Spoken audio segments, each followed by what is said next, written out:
Welcome to the Maritime Matters podcast. Did you know that 98% of Australia's trade passes through the maritime domain? 91% of its fuel is imported, and Australia's exclusive economic zone is larger than its mainland. It's easy to see that to Australia, maritime matters. Maritime Matters is the podcast where we break down what the week's events mean for Australia's maritime security and the wider Indo-Pacific. Hello, welcome to Maritime Matters. My name's Richard Dunley and I'm joined by my co-host Jennifer Parker. We're recording today on the morning of Monday the 23rd of June. Apologies for being away for a little while.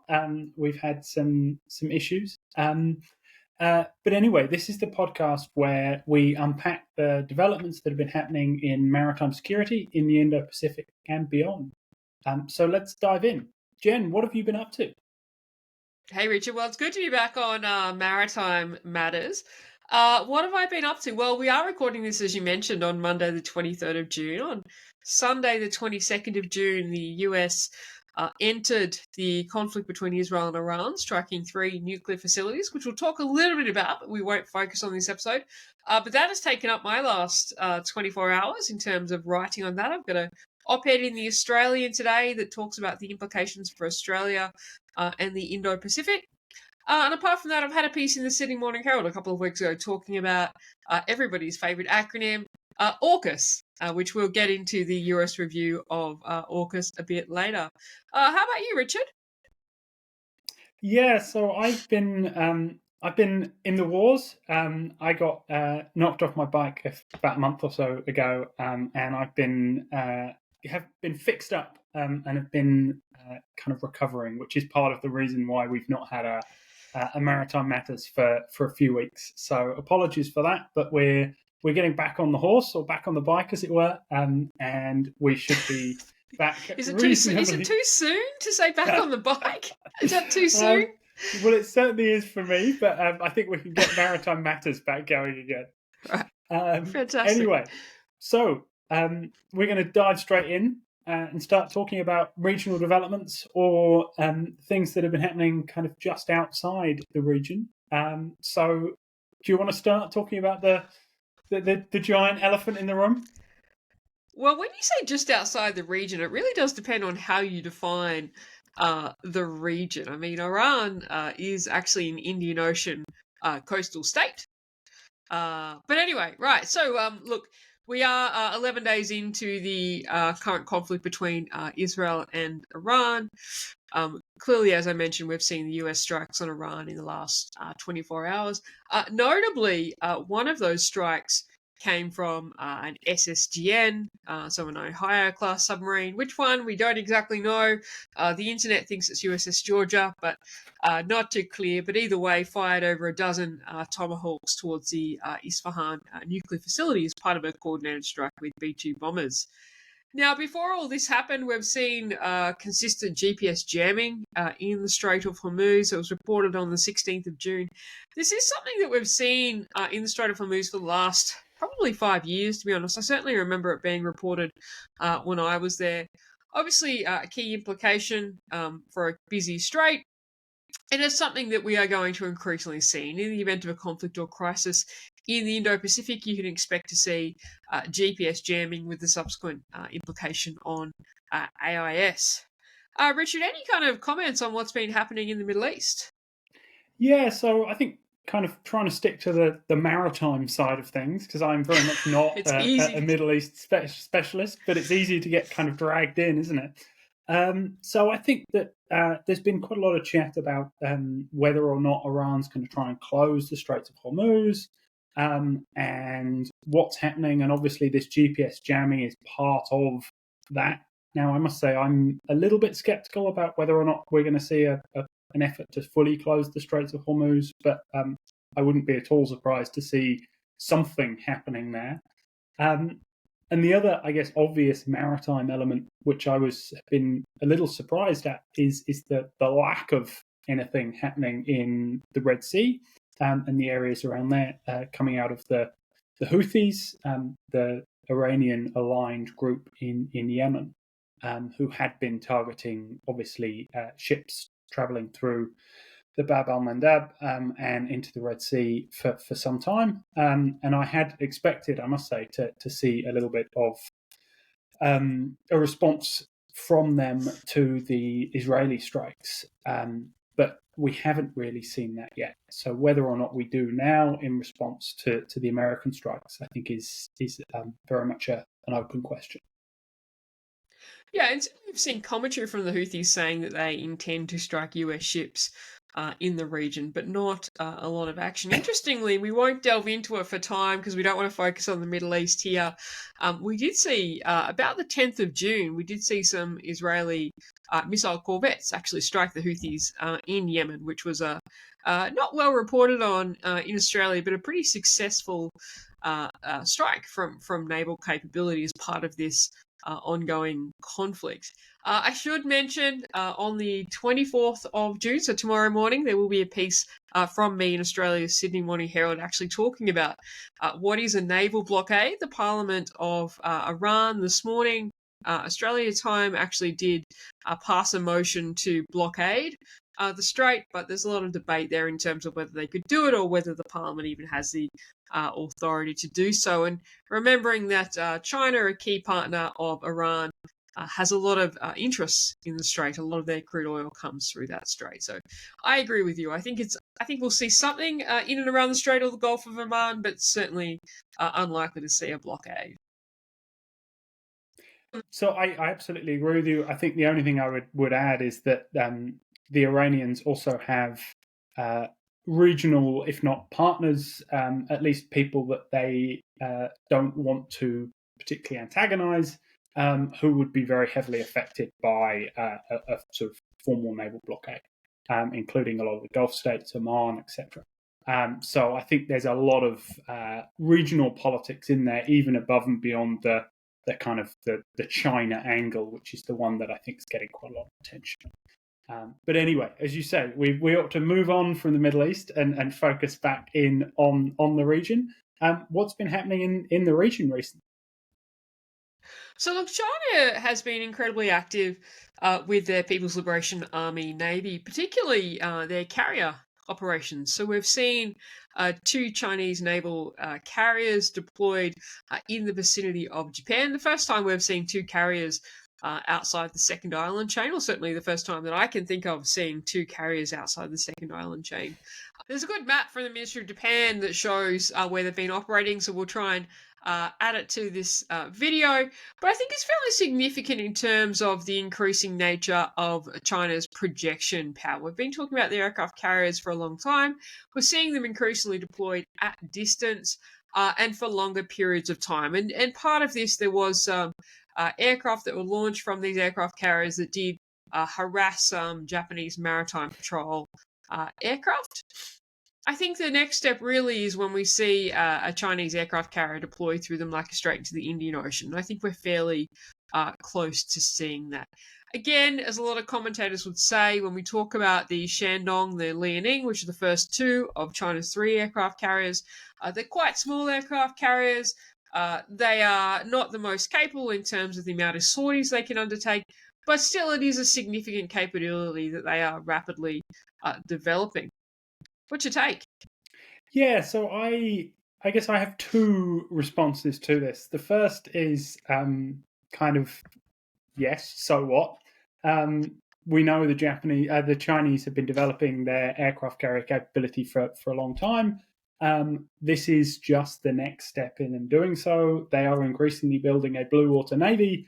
They are going to be operating outside into the broad expanse of the Western Pacific. That is just part of what they are going to do.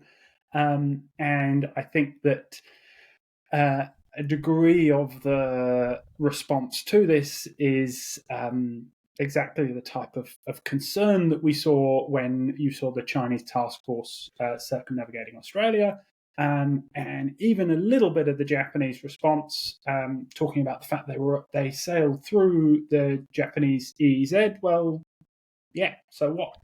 I kind of feel like we need to acknowledge that warships operate on the high seas, and the Chinese have a right to do that. Now, obviously, there is a very different sort of approach that needs to be taken to the actions or reported actions of the Chinese jets in response to the Japanese surveillance aircraft and the supposedly abnormal approaches and dangerous actions that took place in response to the Japanese surveillance aircraft. So I think there's sort of two sides to this. But I absolutely agree with you that this is part of a growth, and I think it's not going to be that long before we see wider deployments by Chinese aircraft carriers, and it could be in the relatively near future that we see one operating not too far from the coast of Australia, which I think could be cause significant further excitement in our media and everything else. So I guess that would be my kind of two-sided response to this. Agree with you in the broad, but I would say that when you look at the tracks that at least one of the aircraft carriers took, where it actually circles around some of Japan's smaller islands within their exclusive economic zone, I do think that there is an element of proving a point as well. I mean, you can go out into the Western Pacific and conduct carrier operations and not go near anyone else's islands within their EEZ. So yes, they're allowed to operate there, but I think there's this difference, right, between what is legal under international law and what is provocative. And just because it's legal, I think it doesn't mean that it's not provocative in nature. Yeah, I'm a little dubious about that kind of distinction, because then the Chinese could say exactly the same thing about FONOPS or international transits and exactly the kind of thing that we're going to be talking about in just a minute. So I think I like to see that there are things that are legal and there are things that are not. And yes, you use navies for signaling purposes, and you kind of have to take the rough with the smooth. And the Japanese have been known to do similar sorts of things themselves, particularly with their Coast Guard. So I'm a little bit less keen on the idea of us sort of saying, oh well, you shouldn't be doing things that are potentially provocative, because I kind of feel I'm not saying you shouldn't be doing things that are provocative. I'm not saying you shouldn't be doing things that are provocative. I'm just saying that you can do something that is provocative and still be completely in accordance with international maritime law. And I think, to your point with FONOPS, look, the FONOP program is a long-standing US program. We've talked about it for a long time. It goes back to the 70s. It involves a whole heap of elements. But there are some elements of it that you could argue are provocative to the coastal state, consistent with international law. So I'm not taking a double standard there. I just think that when you look at the tracks of some of these aircraft carriers, they were designed to elicit a response. Yeah, fair enough. Anyway, speaking of other things designed to elicit a response, what's been happening in the Taiwan Strait? Yeah, so it seems to be pretty much every day, every week at the moment, we're talking about a further surge of Chinese activity in the Taiwan Strait. Earlier this week, or end of last week, the Taiwanese Ministry of Defense indicated that it detected more than 70 Chinese military aircraft around the islands in the past 24 hours. And this was sort of, I guess, another surge of Chinese activity. It's not the highest point of Chinese activity, but it is just, I guess, a continual sort of increasing baseline of Chinese military activity, both aerial and naval, in the waters around Taiwan. And yeah, I guess it's one of those sorts of things where it does fit in with what I think it was Admiral Paparo said about the kind of the boiling the frog analogy of just gradually increasing Chinese activity up until a point where you don't necessarily see any particular step change, but it is just a sort of a ongoing kind of escalation. So I think it's just one of those things that we're going to continue to see more and more of, and I can't see any obvious easy response to it. Yeah, look, I agree, and I think certainly it is seeking to normalise these large amounts of Chinese military aircraft and naval ships in the vicinity of Taiwan. I think one, to reduce their responses, but two, sorry, reduce Taiwan's responses, but two, to I guess uh, the more it's normalised, the less there is significant indications and warnings of when there could be a potential attack. And we've spoken about this before. I'm not a huge fan of the 2027 window concept, but I do think that um, it is a conditions-based thing about whether China would seek to invade Taiwan. I'm not sure whether they've made that decision, but I think that this is part of normalising the surge of military forces around Taiwan, which would reduce the indications and warnings of a potential attack. Yes, and carrying on the Taiwan Strait theme, there have been a couple of transits which have been reported recently. HMS Spey, the British offshore patrol vessel, which is permanently deployed to the Indo-Pacific, transited the strait following an exercise with the US Coast Guard. And it's also been recently confirmed that a couple of weeks earlier, a Japanese destroyer also transited the Straits. Now, the Japanese are relatively cautious about their public sort of statements around their transits, so that's why it's taken a little bit longer. But the fact that that was also confirmed by Japanese officials, I think, is noteworthy. The UK government came out with a pretty sort of bog standard boilerplate type of statement about the fact that Spey's transit was fully in accordance with UNCLOS and international law. And this came in response to a equally kind of boilerplate statement by the PLAN saying about how the transit was undermining peace and stability. But they also said that they dealt with it effectively. Now, I would assume that meant that there was an escort for HMS Spey through the strait, but we don't know any of the details of that quite yet. But I think it's noteworthy that the British government has decided to conduct a transit. There was one a couple of years ago, I think, as part of the carrier strike group when HMS Prince of Wales was out in the region, but the UK is not regularly doing these sorts of things, and so I think it's quite noteworthy that the British have decided to do this now. I think you can have a range of potential views on why that might be, but I think it is noteworthy. Yeah, it is noteworthy. It is the first one since 2021. I think it was the Queen Elizabeth that was out here in 2021. The Prince of Wales is on her way. Did I say Prince of Wales? Oh, you did. Dear. You did. I meant the Queen Elizabeth. I'm all over the shop at the moment. You have a justification to be. Look, yeah. So they conducted one in 2021. I think it was interesting given the recent strategic defence review released by the UK, which talked about NATO first, and there has been a lot of questions about what does this mean for the Indo-Pacific. I think there is a debate internally in the UK at the moment about whether they will continue to permanently base the two offshore patrol vessels out here, which were meant to be replaced by Type 31 frigates in the future. But I think that is probably unlikely at this point. There was an interesting debate on social media that I didn't enter into because I thought it was a little bit ridiculously academic about the UK statement. They did come out and say that it was a freedom navigation operation. And I watched some academics go at each other about no names, no court martials, about whether it was or not, which I found hilarious. I mean, freedom of navigation operation is not a defined term in international maritime law nor in naval parlance.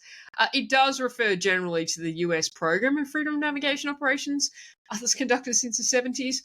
But since it's not a US ship, then it doesn't come under that program. But I saw this silly debate back and forth about whether it was or was not and what did it mean. Anyway, I think it largely doesn't matter whether the UK called it a freedom navigation operation or not. It's clearly about symbolising that the Taiwan Strait is an international strait. And the issue here is that China does consider the Taiwan Strait its internal waters, which even if you argued that Taiwan was part of China. We won't get into that mess, but even if you argued that, it still would be considered an international strait because of the space, the 100 nautical miles between Taiwan and mainland China. Going a bit further south, we've seen some more activity in the South China Sea, which seems to be getting normalised. We're seeing increasing action around Scarborough Shoal with Chinese Coast Guard vessels water cannoning and ramming Philippines government fisheries vessels. Now, China has had control of Scarborough Shoal since 2012. What's sparking this now? Look, it's not clear whether the Philippines are being more assertive around Scarborough Shoal or whether China's being more assertive. Of course, Scarborough Shoal is about 120 nautical miles from the Philippines. It's well within the Philippines exclusive economic zone and was subject to the 2016 arbitral tribunal. It's a low tide elevation that does belong to the Philippines. But either way, we've seen some more activity. I think the interesting point is I had a piece in the conversation a while ago now. I think it might have been around the time of our last podcast that talked about the fact that we're actually seeing less of an international reaction to these incidents than we were last year. So last year, early last year, you'd see incidents around Second Thomas Shoal, you'd see ambassadorial statements, and then gradually as the incidents became more aggressive, that ramped up to ministerial statements, certainly from Australia and other countries, and a lot of media attention. We've had a couple of incidents now around Sandy Cay, around Scarborough Shoal that aren't getting the same reaction. And I wonder whether that is because governments are focused elsewhere, i.e. the Middle East, or whether they're not keen to push China on this point right now. What's your comments on South China Sea? Yeah, so I think it's interesting. I think we did see a slight kind of pullback or reduction in the number of incidents for a little while, because it really did ramp up last year. And so I think we did see a slight sort of pullback, whether intentional or however that occurred. It did certainly felt that way from my kind of perspective. And I think we're now seeing a bit of a further kind of ramping up again. And I wonder whether that's an intentional tactic by the Chinese to kind of put pressure, get a response, and then pull back, and then put pressure again. And hopefully each time, or from their perspective, hopefully each time you get a lesser response. I also wonder slightly whether or not there's a different response depending on quite where this is. So obviously, Second Thomas Shoal is seen as being very much a kind of a potential flashpoint going forward, whereas I think Scarborough Shoal, maybe there's a sense that that's already been and gone, and maybe that we kind of don't necessarily need to push quite as hard on that because that line has already been crossed.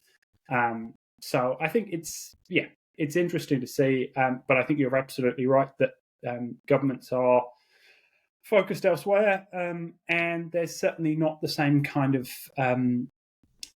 coherent, I think, messaging coming from the United States, from Japan, from Australia, that we saw earlier last year, and whether or not that's a lack of coordination coming out of the governments as well, I think is also worth keeping in mind.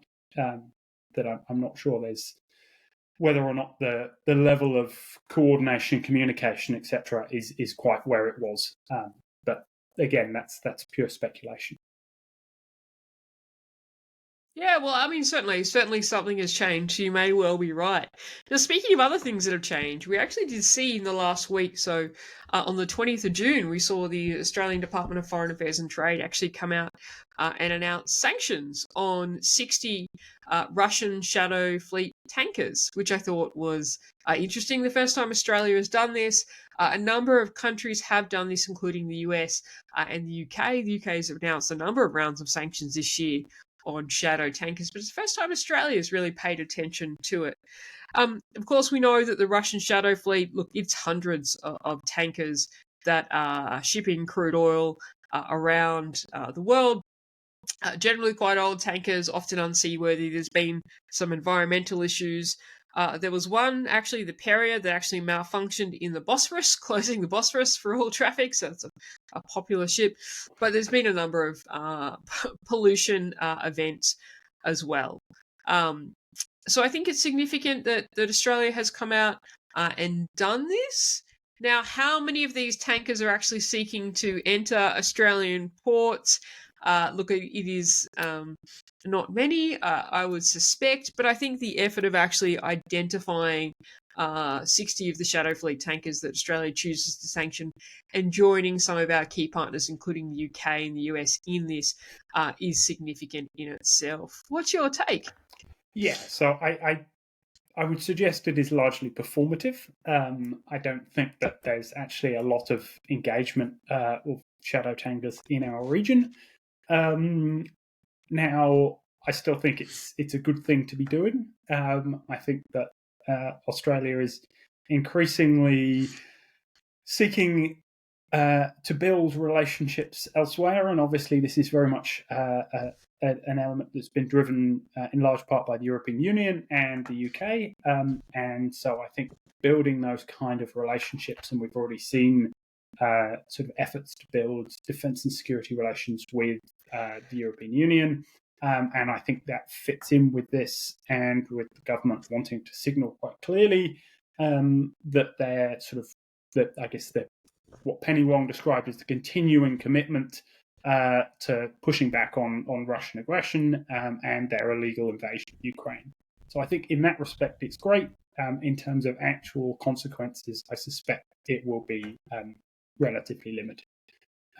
But signalling matters, and I think it's important that we're doing it. I agree. And I think, stepping outside of the maritime domain for a second is part of an increasing trend. You mentioned the discussions around an Australia-EU Defence Pact. Australia also joined a number of European nations in sanctioning some ministers from Israel in the last couple of weeks. So there is this growing closeness between Australia and the EU. What is driving that? Well, you can assume what is driving that. And speaking of what might be driving that, there is a new ship that's in Sydney Harbour. The USS America has visited Sydney Harbour. So USS America is an amphibious assault ship. It was commissioned in 2014, carries 3,000 sailors and Marines, and this one has deployed with a bunch of F-35B Lightning aircraft. And, arguably in Australia, or in Australia, to prepare for exercise Talisman Sabre, which is it's still called a bilateral exercise between Australia and the US, and I guess the planning is bilateral, but it's now a large multilateral exercise that's conducted every 2 years in Australia. This year it'll be conducted between July and August, and the reporting says over 30,000 personnel with 19 nations set to participate, including a segment which we discussed in a previous podcast occurring in Papua New Guinea. So look, good to see USS America in Sydney Harbour. It actually managed to coincide with an interview I gave on Glebe Island, which, for those that aren't aware of the structure of Sydney Harbour, Glebe Island is one of the few civilian deepwater working ports left in Sydney Harbour. In fact, the only one that's not for a cruise ship terminal. The cruise ship terminal there that's still functioning is White Bay. It was significant during World War II. Nearly 1 million troops passed through Sydney Harbour during World War II, most of them through Glebe Island, a whole bunch of stores. It was requisitioned by the US Army. The reason it came up in the media at the same time that USS America was coming in is that the New South Wales government has been debating turning that port into housing, which I was arguing actually would reduce the surge capacity in the harbour for ships in the event of a crisis or conflict. And Glebe Island is not used by the Navy regularly, but it is used as overflow, especially when we have key visits like the visit of USS America. What is your comments on USS America, Talisman Sabre, or Glebe Island? Oh, well, I guess I would merely say that in terms of signalling, I've always quite liked the signalling value of ships' names, and I think that there's something quite notable and quite poignant. And I'm sure it's not necessarily part of the planning, but the arrival of USS America into Sydney Harbour at a particularly, I guess, not difficult, but a moment in Australian-American relations where there's perhaps things have been better, I think is quite noteworthy. And I think there is often value and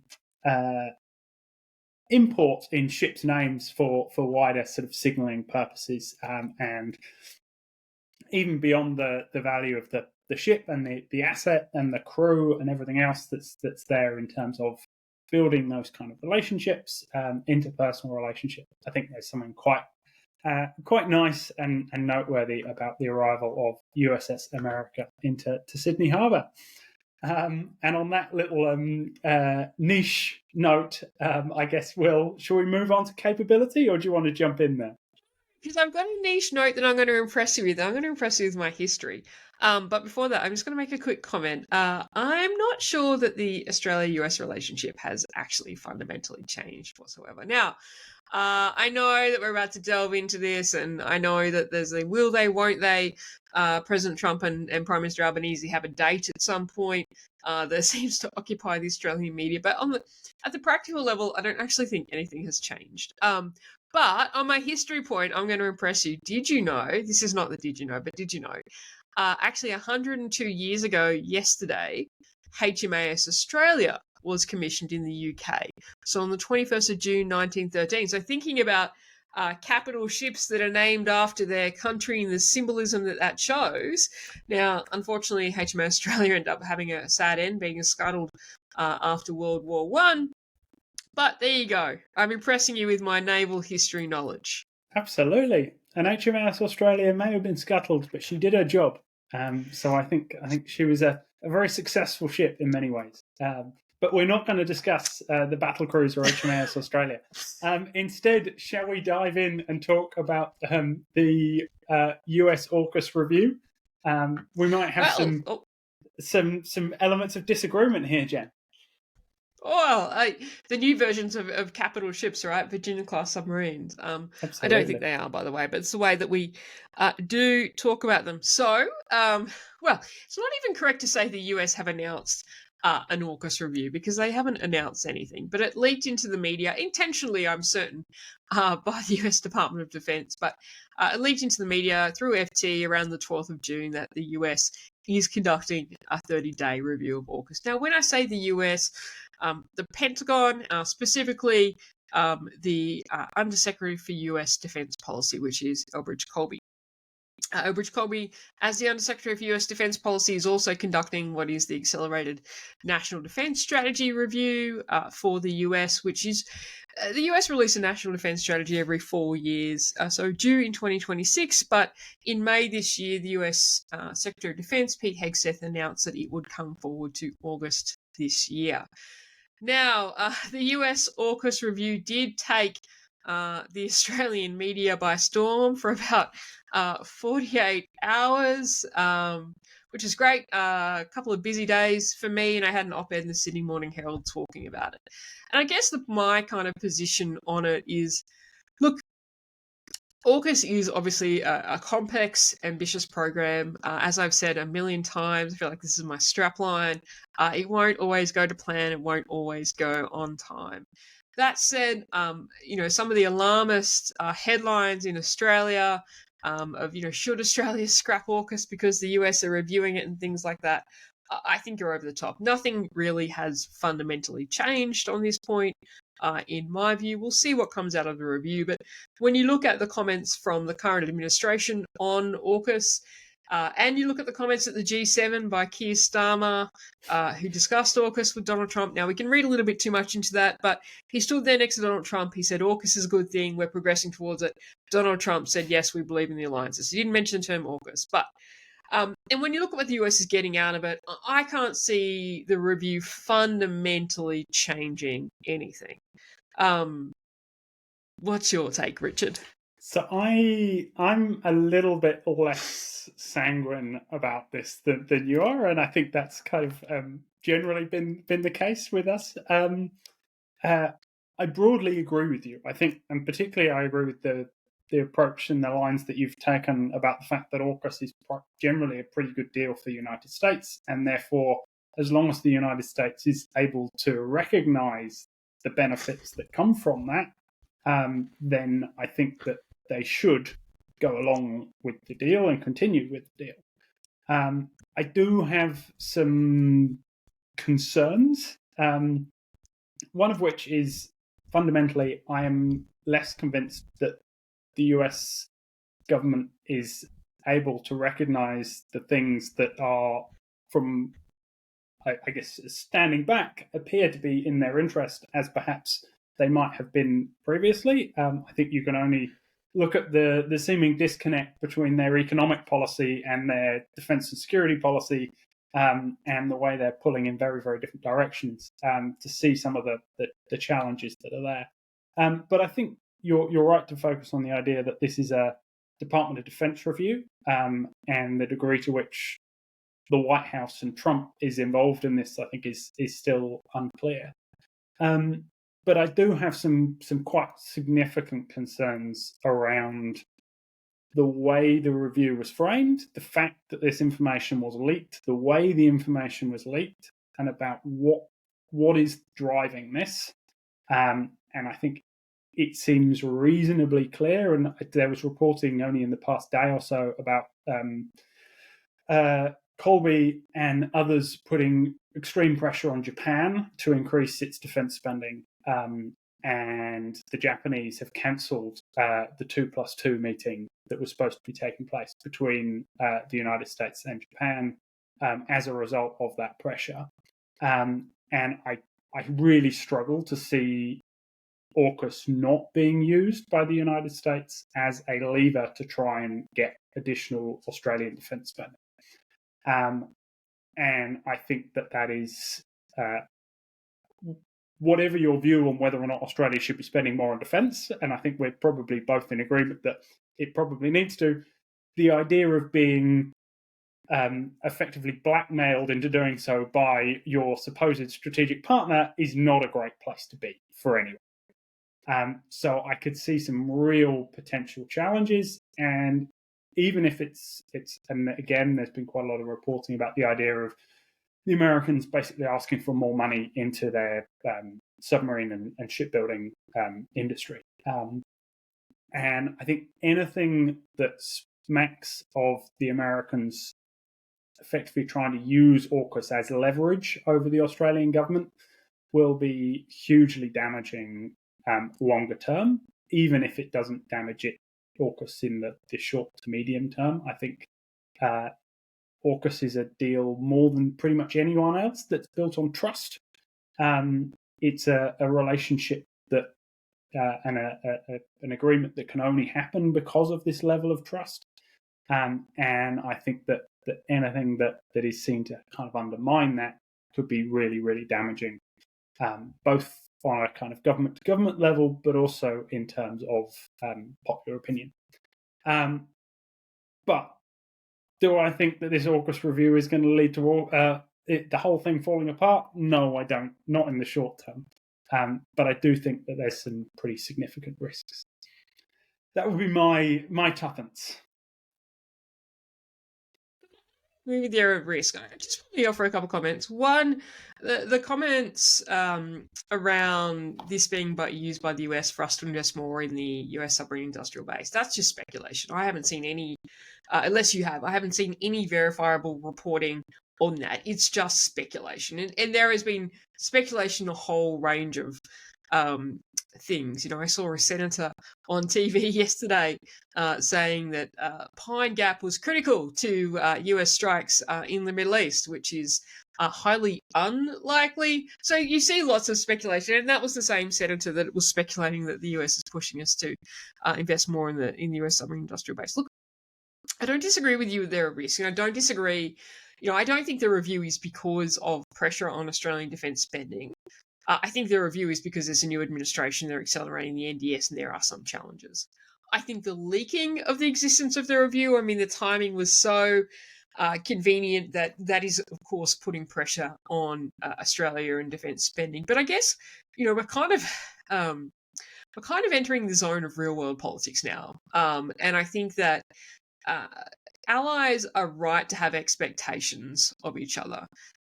So I think the US is right to have expectations of not necessarily the level of defence spending Australia does, but certainly the level of capability Australia brings to the party and when they can bring that capability to the party. Now, you would think that in terms of the trust perspective, and I agree with you, that those are conversations that are had behind closed doors, not conversations that are had in public. And I think that, the US statement after Shangri-La, where there was a summary of the conversation released by the US Department of Defense between Hegseth and Miles, it was like 2.5 paragraphs.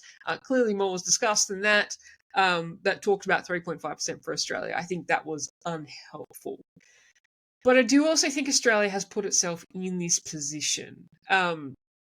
And again, should Australia be increasing defence spending? The answer isn't probably. The answer is yes.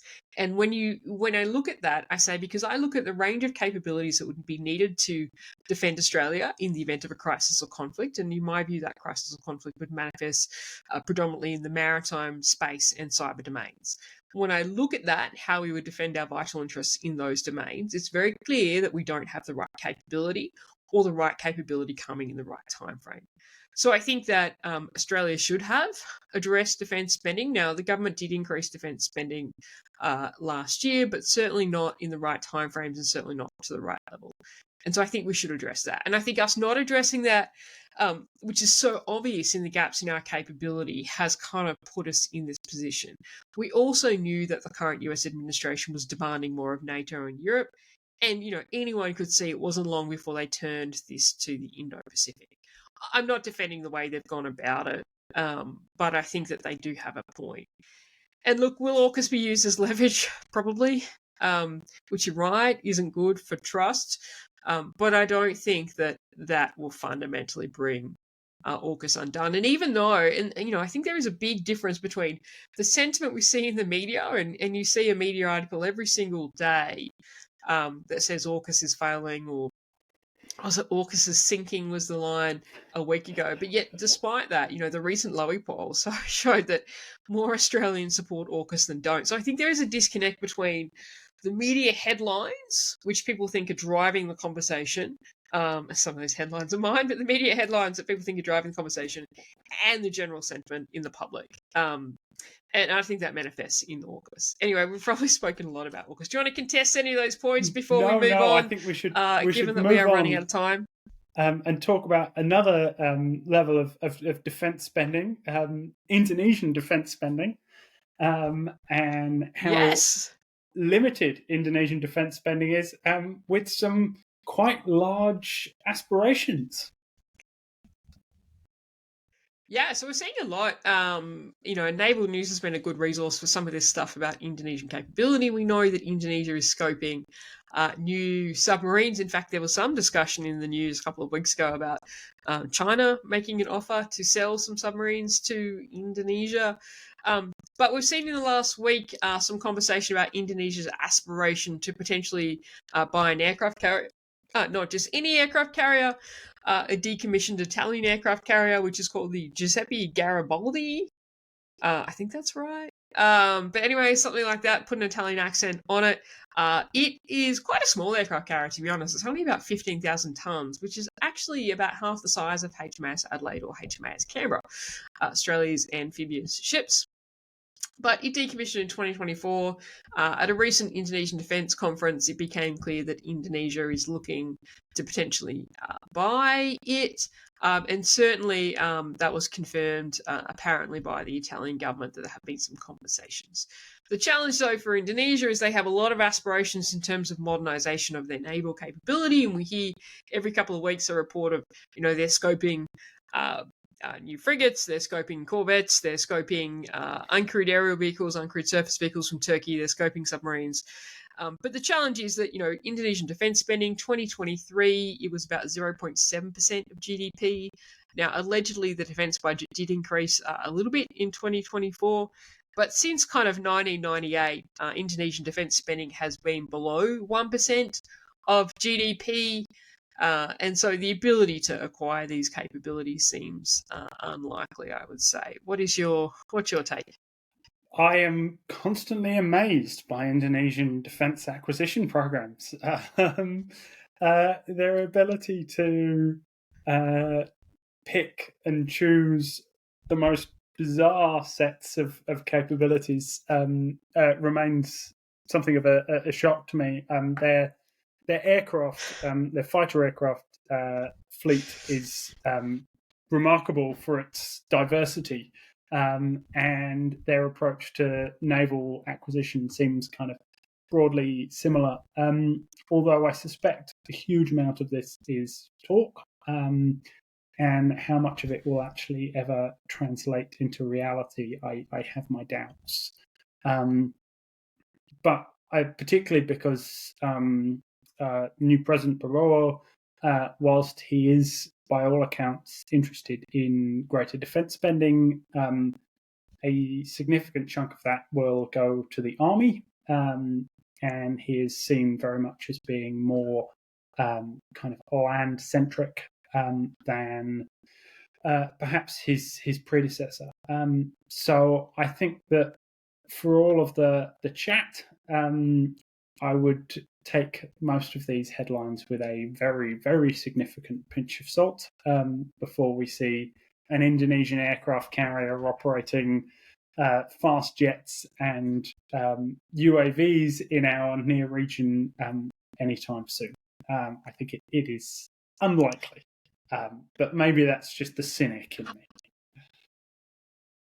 No, I agree. I mean, even if they did acquire it, I mean, when you look at the vessel could have a key radar role, to be honest. But I mean, even if they did acquire it, I can't see them acquiring another fleet of jets to put on it. So I do agree with you. Now, also on the capability train, we've had some news out of the US about the uncrewed surface vessel programs, both the medium and large uncrewed surface vessel programs. Richard, do you want to talk about that? Yes. So out of the Government Accountability Office, a report was released earlier this month, which indicates that the two major American LUSVs, so unmanned or uncrewed surface vehicle programs, LUSV, which is for large ones, and MUSV for medium-sized ones, are being basically smashed together into a single program.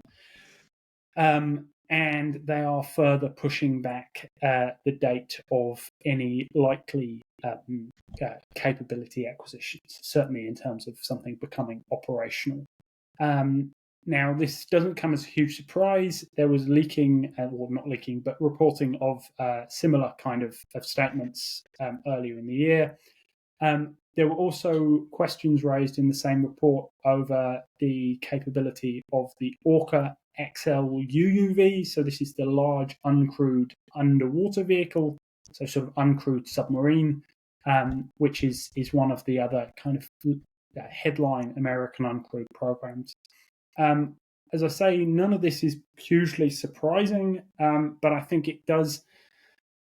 The American challenges raise real questions for the Royal Australian Navy. The LOSV program, the Large Optionally Crewed Surface Vehicle program, which was a key part of the Surface Fleet Review, was, by all accounts, based almost entirely on the LUSV program. So quite where that leaves that, I think is still far from clear. And the ongoing issues that the Americans are having with their XL UUV do again raise some certain questions about the Australian XL UUV program, particularly around questions of how you actually operationalize these kind of things. So obviously we hear a lot about Ghost Shark, and Ghost Shark is talked about as this great kind of success story. I think that there are certain questions still that need to be answered over quite why it is that the RAN is having this great success story when the Americans are very much struggling with their project in the same kind of way. So I think just some interesting points to note there.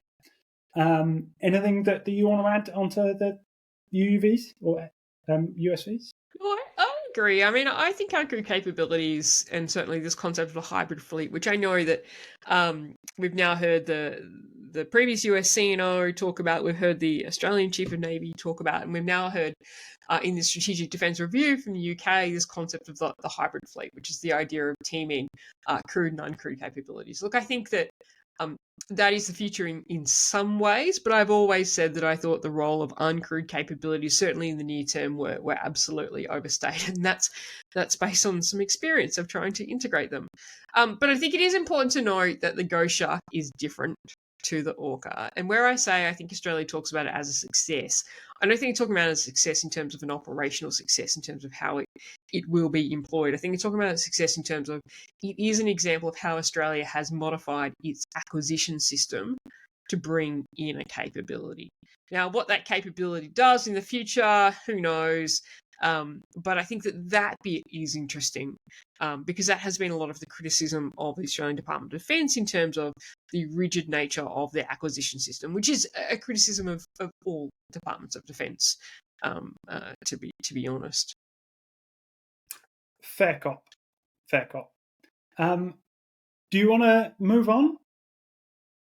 Yes, well, we need to move on. This is going to be the longest Maritime Matters in history. Okay, so I do think it's worthwhile to note we have spoken a fair bit since the beginning of this podcast, whenever this podcast began, not sure, feels like eternity, about the Arafura offshore patrol vessels. So originally, Australia intended to acquire 12 Arafura offshore patrol vessels. Well, originally they were called offshore combat vessels, but the name was eventually changed. There was some discussion in the Force Structure Plan in 2020 about that moving to 20 offshore patrol vessels, with the additional 8 performing a hydrographic or mine warfare role, which never really seemed likely, but it was a direction that other countries were going in. In the recent, well, not so recent now, the Independent Analysis Team report into the Surface Combatant Fleet for the RAN, which was announced in February last year, the offshore patrol vessels were cut from 12 to 6. And probably cut from 12 to 6 rather than cut completely because a number of them were already built. And in fact, HMAS Arafura, or soon to be HMAS Arafura, will be commissioned on the 28th of June, which is good news. Had actually been first launched, I want to say 2021, but it might be 2022. I might be slightly wrong on that, but it has been around for a while now, waiting for the Royal Australian Navy to accept it. So good news to see it being commissioned this weekend. Any comments on the beleaguered offshore patrol vessels? Yeah. Yes, I mean, I'm more of a fan of them than many, but I think that it's good that finally she's being commissioned, and hopefully Air will be commissioned relatively rapidly, and the other 4 will then follow suit. So yeah, hopefully it will be an important additional capability for the Royal Australian Navy to be operating in the region at a time when presence in the region seems something that is of great value. So in that respect, it can only be a good news story that she's finally commissioning. It is a good news story. I think they have a role. I just think they have a role painted white in an Australian Coast Guard. But we don't have time to delve into that. So I think we need to wrap it up. A couple of things that I want to flag, though, so you can't get a rebuttal on the Coast Guard point. So the Royal Australian Navy's Chief of Navy essay competition is out. So if you go to the Naval Institute website, the Australian Naval Institute website, you'll see that it's advertised. There's 4 divisions. I'm not going to go through it. There's a bunch of different topics to write on. The prize is $2,000 per division. Essays are only 2,500 words, which doesn't even feel like an essay, to be honest. So you can do that pretty quickly, and they need to be written by the 30th of September, and I will be marking some of them. And probably so will you, Richard. But yeah, you should put your hat in the ring for the Chief of Navy essay prize. That's probably all we've got. I did have a Did You Know? It was about Operation Catalyst, which was the Australian support to Gulf War II. But we won't delve into that today, given we are well over time. So I think that's probably all, Richard, to wrap it up and say thanks so much and good to be back on Maritime Matters. Absolutely. Good to chat, Jen. Thanks, Richard. Cheers.